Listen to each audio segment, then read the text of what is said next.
Hello guys, Green Lion Guard here, and we're talking about Twitch playing with fire. Is Twitch playing with fire by allowing fetishes to its platform? I think so. Allow me to explain. Here we have Miss Titanic Tatas herself, Zombie Unicorn, getting quite a bit of flack for her, well, body painting. And as somebody who's in the special effects, or somebody who has family in the special effects field, I should say, that's actually more accurate. I kind of have a little bit of knowledge about this topic, and I'm quite surprised that somebody like Zombie Unicorn would try to do somebody like Daphne from Scooby-Doo while painting her tits. So this comes into play. What borderline constitutes it as being fetishizing the breasts while she is painting them to, basically put, where's the line, and where does this cross the line from being her doing it for the art and her doing it to show off her Titanic tatas?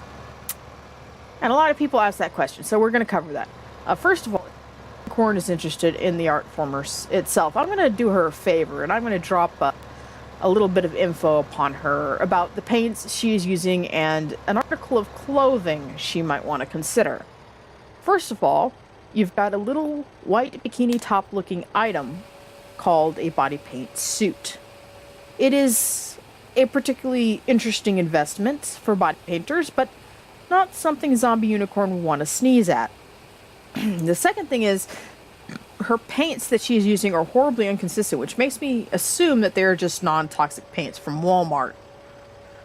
If this is true, I'm sorry, again, she might want to avoid using those paints, as those paints can sometimes contain latex, which is an allergen. It could irritate her skin, cause her to sweat, and a whole bunch of other stuff, just generally make her uncomfortable while she is standing there for hours on end trying to paint her tits. These two things, they may be a little pricey, but they do give way better results than paints from Walmart would ever give her. And while I'm not normally one to put that out there and be that person, it has to be said, because people are going to expect me to mention something about it. So I've mentioned it. I've helped her out in return because, I had to mention it. But let's get that out of the way. Basically, between body painting and ASMR, Twitch has allowed a couple of rather questionable fetishes onto its platform. And the reason these fetishes are questionable is, again, because they are fetishes, but it is very subjugated. It is subjugated to the viewer or listener's perspective, in this case, if it is actually a turn on or not. Now, if people are watching these users for the paint or listening to them to listen to just random noises that don't sound like anything in particular, that's one thing. But we're talking about two things which are clearly defined as fetishes. One is a sound fetish, and the other is considered part of the artistic fetish field. So, where does Twitch fall into this category? As it turns out, Twitch first declared it didn't want to be political. They didn't want politics on their platform. And a lot of streamers that started on Twitch during that time were okay with it because they were going there to escape the politics. So we have Twitch, who has decided to make a political hire. Oh yeah, apparently they hired some SJWs. Okay, well, these SJWs are, and this is true, in the past they have been known for intimidation politics. The moral authoritarian busybody experience, or, again, my mouth is not working too good today. Oh, yeah, that was on one of the other recordings. So anyway, basically the person that wants to try and tone police and socially police your actions and your individuality is under scrutiny and question. You can't do this, you can't do that, you have to be politically correct all the time, blah blah blah blah blah blah blah blah blah. Yeah, that's intimidation politics. That's not social politics. If it was social politics, oh wait, ooh, aren't they the same thing though? I mean, you're telling somebody they have to act and behave a certain way, or Big Brother's gonna come get them. That's the kind of people Twitch just hired. And while I normally wouldn't bat an eyelash at it, Twitch is playing with fire.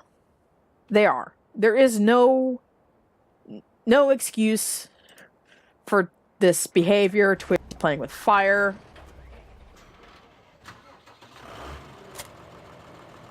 They aren't paying attention to the user as a user. They're paying attention to the user as basically how many internet backpats can I get for making this person change their ways, or it's not what Twitch wants on its platform. It's not what Twitch needs on its platform. The diversity people have asked for actually go into, is it a problem that Twitch is allowing these things? A lot of artists don't really care, to be honest. They don't really care if Twitch allows them or not. But this goes into the diversity that they really wanted. They wanted Twitch to differentiate ASMR and body painting as a different kind of art, as well as differentiating things like painting miniatures and drawing and stuff like that. They wanted to separate the creative field into different types of sub-art, so it could be more easily, different kinds of subtext, so it could be more readily, so it could be better advertised as what it is.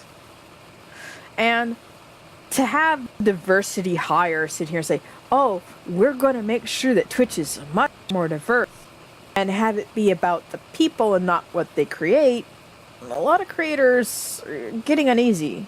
You see, Twitch, these creators, they remember Gamergate. And since 90% of them are gamers, it's not surprising that they would remember Gamergate. In fact, I don't think you hiring those people was a good idea because they remember Gamergate. But, to each their own, and if you're going to hire them, you might as well be informed of what you're getting your butt into. In this case, you hired SJWs who have in the past created a lot of drama for some of the individuals, either knowingly or unknowingly, that create content for the platform. And while genuinely they don't particularly care, you've got Zombie Unicorn, the speaker for Bully Hunters, the show that pissed off male and female gamers. You've got diversity hires, people that have been known to indulge in intimidation politics to force diversity into anything they can, even when there's already diversity there. Instead of doing an effort to highlight the diversity that's already present, they want to crush the popular diversity or the popular person in order to highlight the diversity instead of making the diversity more noticeable. For things like Twitch, where's the line? Where do we sit here and say, this isn't right? You can't do this to somebody. And your rules don't really tell us that either. The rules Twitch don't really cover anything at all in this category. They don't. And it's kind of sad that you would indulge in intimidation politics, you would indulge in these kind of things, and you would sit there and do this to your player base. Your player base, who, by the way, genuinely doesn't care who you hire. They just want to do themselves. They just want to do them. They want to be in a position where they're not going to be intimidated for being themselves. And you hired people who intimidate people for being themselves. You see where the problem is, Twitch. You see where your politics are getting thrown in here, right? You see where we're starting to see more politics come from Twitch than we are the streamers who are happy to say, yeah, no politics, cool, sure, yeah, we can live with that, we can deal with that. And where do they get the say in saying, yo, these people you've hired, yeah, no bueno? Where do they get to say they've been known to cross lines? They have been known to do these horrible, terrible things to other people for the name of their diversity, for the name of their representation, in which is nothing more than their politics. So where does the user get protection from Twitch? I think is going to be where this ends up. This is going to end with Twitch having to clarify a few certain things in its rules. One of which being what constitutes as off-site harassment. Instances of what you say off Twitch can be used against Twitch. And this again goes into something that I think should be clarified. If you incite violence and or hostility of an unreasonable nature, just because you want to be critical of somebody body painting is not qualify as, being hostile in my sense. If you want to be critical of somebody body painting, already they have to understand two things. One, you are indulging in a fetish, and two, yes, you're gonna get sexual passes. Deal with it. So that's two things you're gonna have to deal with body painting. That's just comes with the territory. I am sorry. Humans are horrible beings of nature, and our nature is to procreate like everything else. So that is where that comes from.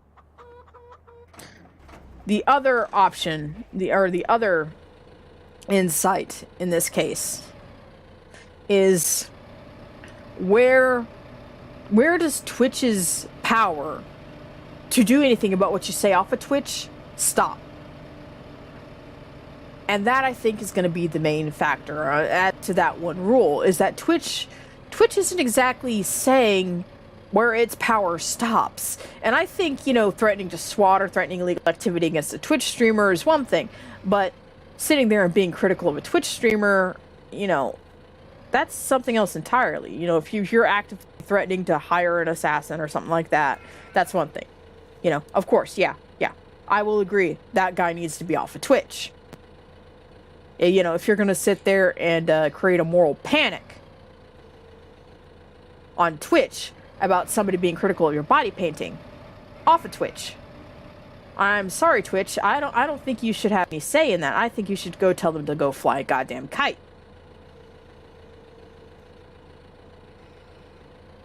And if that makes me a bad person to sit there and say that, people being overly critical about body painters, and they're not critical about it. You got to look at these people. They're just being reasonable. They're sitting here saying, somebody who advocated that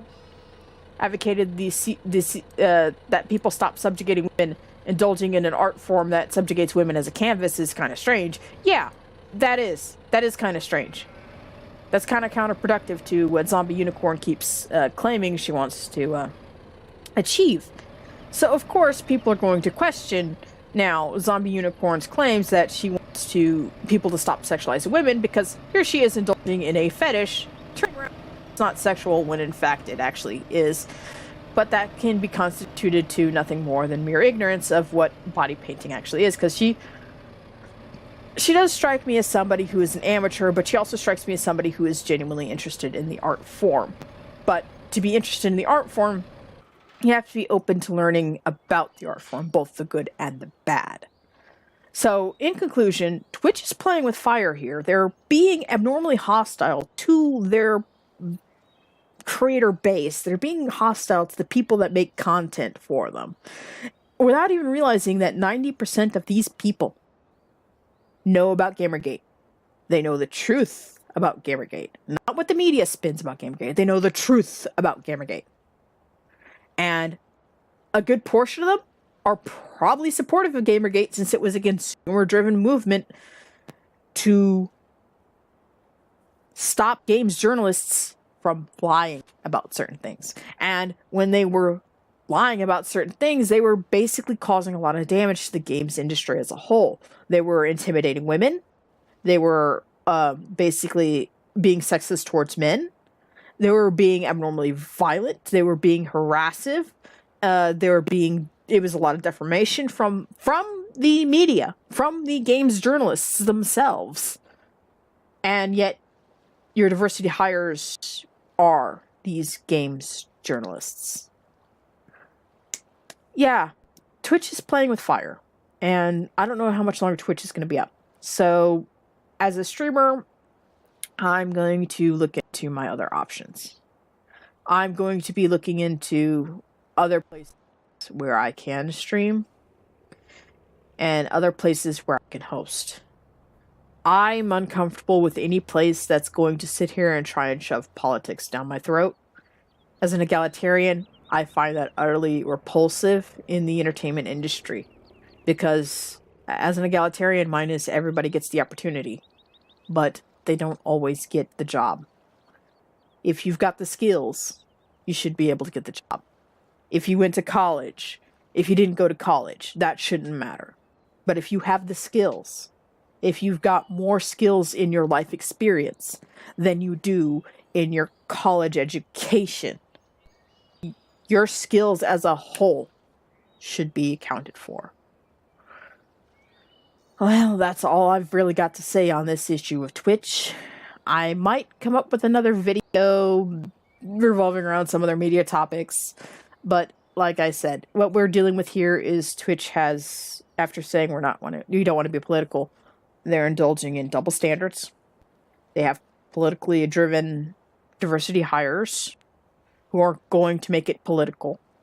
They have a loose rule set which needs to be more firmly defined and more firmly asserted as to what is and isn't okay. There needs to be a safety buffer for Twitch streamers.